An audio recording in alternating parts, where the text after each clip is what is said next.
রাজনীতি করছেন, রাজনীতি করেন সিধা রাস্তায় করেন। ধর্মকে ব্যবহার করে মানুষকে বিভ্রান্ত করে ভুল বুঝিয়ে দাঁড়িপাল্লায় ভোট দিলে নাকি বেহেশতে যেতে হবে।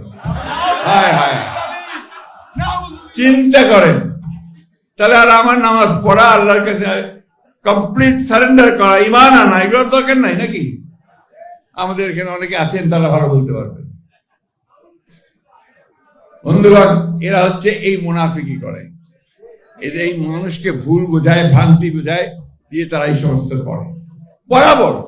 আজকে না, পাকিস্তান আন্দোলন যখন হয়, ভারতবর্ষ যখন স্বাধীন হচ্ছে, যখন জিন্না লড়াই করছেন মুসলমানদের আবাসস্থল পাকিস্তানের জন্য, তখন তাদের নেতা মৌলানা মওদুদি পাকিস্তান আন্দোলনে করেননি, বিরোধিতা করেছেন। আমি কথাগুলো বলতাম না, আজকে বলতে বাধ্য হচ্ছি, কারণ তারা এই কথাগুলো আজকে বিভিন্নভাবে বিএনপিকে মিথ্যা প্রচার করে।